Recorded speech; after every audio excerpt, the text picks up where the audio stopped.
Une bonne confession, ça vaut une résurrection. Bonjour, bienvenue à toi aujourd'hui, bienvenue à chacune d'entre vous. On est à notre 3e rencontre du sacrement du pardon, puis il me semble encore qu'on n'a rien dit, mais vous allez voir la fin, comment c'est beau.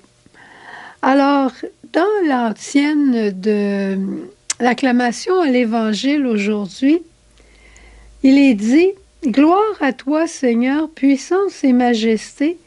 Maintenant, revenez à moi de tout votre cœur, car je suis tendre et miséricordieux. » On est tous des pécheurs, on le sait. On est tous dans la même barque, on le sait. Plusieurs n'aiment pas le sacrement du pardon, mais je pense que ça commence à changer. Puis en même temps, on voit à la radio, on voit à la télévision les gens qui se confessent ouvertement. C'est assez impressionnant. Mais ça ne change pas grand-chose juste de se confesser ouvertement. Alors que le sacrement du pardon, c'est vraiment une rencontre personnelle avec le Seigneur. Ça, je vous en ai parlé à aux premières rencontres au sujet du sacrement. Et mardi, je vous parlais de la douche de la miséricorde. Mais si vous vous souvenez bien, j'appellerai jamais le sacrement du pardon une douche de miséricorde comme étant une grande définition. Je vous ai parlé de l'expérience qu'on a vécue avec les enfants, mais ils avaient aussi tous les autres éléments constitutifs du sacrement du pardon. Aujourd'hui, on va regarder cette rencontre à la lumière de la parole de Dieu et aussi à la lumière des éléments constituants du sacrement, mais avec les 5 pierres de Medjugorje. Le sacrement a été institué le soir de Pâques. Quelle rencontre du Christ miséricordieux au milieu de ses apôtres qui sont là, enfermés au cénacle par peur des Juifs. Jésus vient, il se tient au milieu d'eux, il leur dit « La paix soit avec vous ».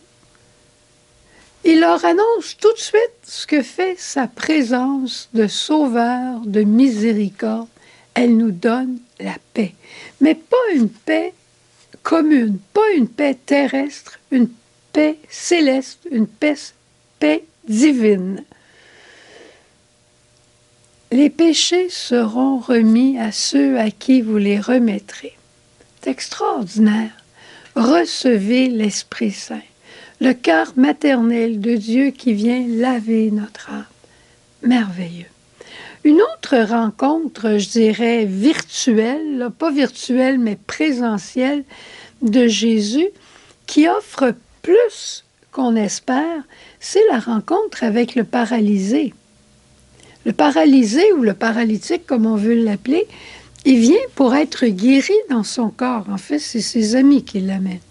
Il vient pour être guéri dans son corps. Mais Jésus va lui donner plus. Il va lui donner le pardon de ses péchés. Quand on a la rencontre du Père et de l'enfant prodigue, qu'est-ce qui se passe? Il se passe un embrassement, il se passe la remise de la vie filiale de l'enfant. L'enfant était parti, oubliant son père, oubliant sa maison, oubliant tout, pour ne penser qu'à lui. À un moment donné, ça va mal, il s'arrête, il se remémore, il dit « Je vais retourner vers mon père, puis je serai simplement un esclave, ou je serai un employé parmi d'autres employés. » Mais non, il est le fils du Père.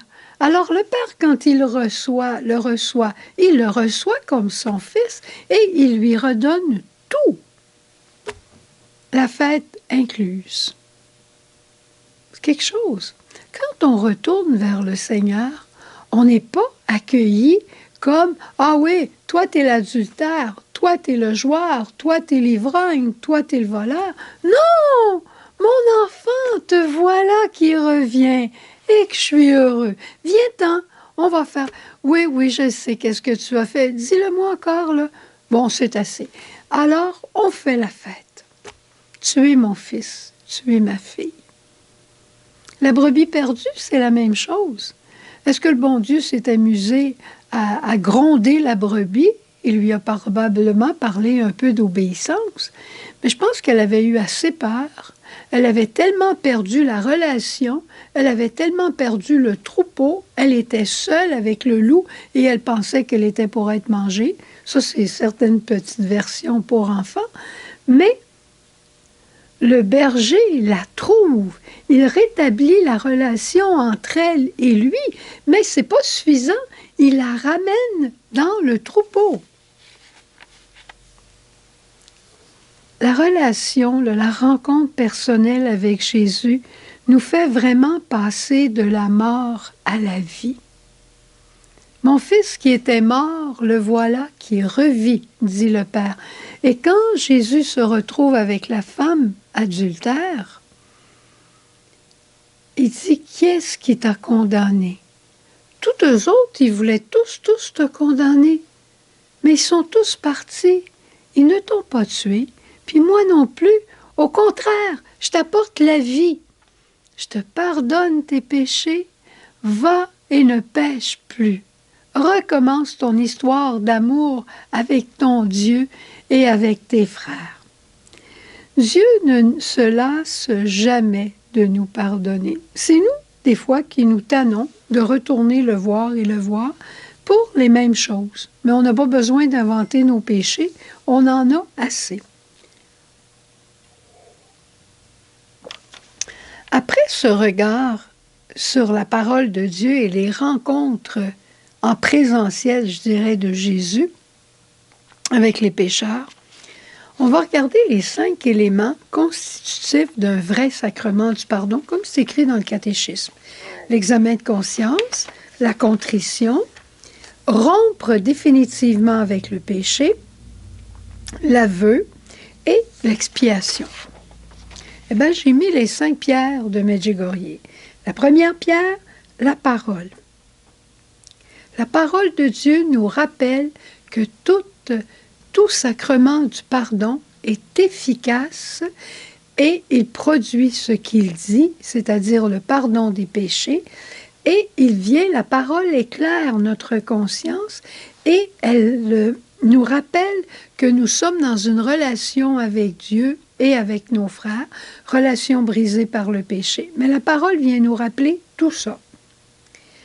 Deuxième pierre, on va les prendre, on en a ici. La deuxième pierre de Medjugorje, c'est la prière. Quand on prie, notre cœur s'ouvre à Dieu. Et là, on réalise combien on est aimé et combien peut-être on a été tout croche, comme on dit. Combien on a vraiment blessé le cœur de Dieu. Et là, on a la contrition d'avoir blessé, d'avoir offensé Dieu. Et très souvent, on pourrait dire, Seigneur, en parlant contre cette personne-là, je veux oublier que je te touchais à ton cœur, à toi. C'est pas à toi que je voulais dire ces bêtises-là, c'est juste à cette personne-là. Mais Jésus a dit, tout ce que tu fais au plus petit d'entre les miens, c'est à toi, c'est à moi que tu le fais. Contrition par la prière.